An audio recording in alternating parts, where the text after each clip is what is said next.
distinguished guests, Mom Sunny and my dear friend Noel.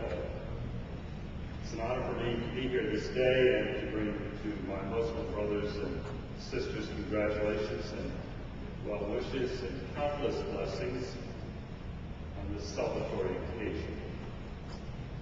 We together, the 100-year-old historic Massachusetts Council of Churches here in the Commonwealth, consisting of 17 communities of Orthodox and Protestant traditions, welcome this occasion as one of the significant moments in the life of our Commonwealth for persons of all faiths. When Khalil honored me with the invitation to share a hope that we as Christians have for this center, I thought of that truth from the ancient tradition, the truth of hospitality. Ancient traditions teach us that Abraham and Hagar and Sarah kept their tents open in all four directions of the world, so the travelers who thirsted for water or hunger for food might be welcomed instantaneously and warmly no matter which direction they came from. I too thought of another story of hospitality from our tradition, found in Luke's Gospel, a story again of hospitality. Jesus' teachings were often shared in stories called parables. And perhaps one of the most noted parables is the story of the Good Samaritan. A story that Jesus underscores the importance of neighbor's love. And in so doing, confirms who our neighbor is. A story precipitated by a wise man who questions Jesus, "Who is my neighbor?" Jesus' response to the story of the Good Samaritan. The point of it seems to be that your neighbor is to be construed as meaning anyone who needs you.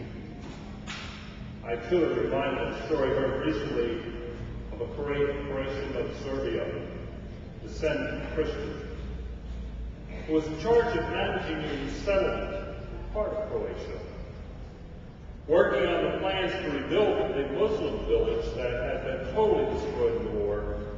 The man found that no mosque had been included. When he inquired about it, the mayor told him that he assumed that Christian organizations would not be willing to help fund the rebuilding of the mosque. The relief worker replied that because they were followers of Jesus Christ, that they would rebuild it.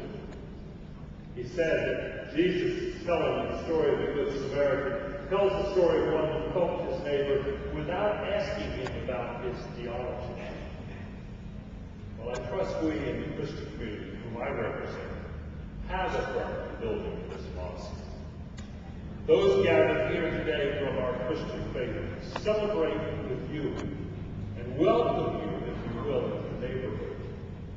You are our neighbor, and your entrance into this neighborhood will deeply enrich us. But too, it has been one not without difficulty and challenge. In parable of the Good Samaritan, we hear the story of a robber extremist, one whose behavior is unacceptable. Significant to the character of a robber is the evoking of fear, a historical reality of all religious traditions, creating fears that we do not want to walk down roads together, that rob us of the potential richness of our common bond. My hope for this center is that it will be a safe refuge, one of interfaith hospitality, where Christians, Jews, Muslims, and peoples of all diverse faiths that make up our city and our Commonwealth might find an inn of hospitality, such as the inn the Samaritan took the wounded traveler, an inn where the innkeeper's hospitality responded to the reality of the day and cultural differences of different people of faith, of difficult moments, where he welcomed two unlikely travelers by providing space for healing when those two unlikely persons met. Question, who is my neighbor? Might this not be the most important question we can ask?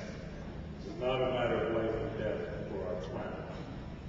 Do we not all believe that God has a will and intent for creation that is larger and more glorious than anyone's particular religion, and has has to do with reconciliation, with peace and justice. My hope for this center is that it will be a space for a family reunion. A reunion affirming that we are God's children. A sacred space where the words of the Psalms may be affirmed how good and pleasant it is when people live in unity. Might this center be but one of those places where people of differences, grounded in real-life experiences of fear, be united in spite of that fear, because you, as good neighbors, provide a space of sacred interfaith hospitality. Again, the words of the Psalms, how good and pleasant it is when people live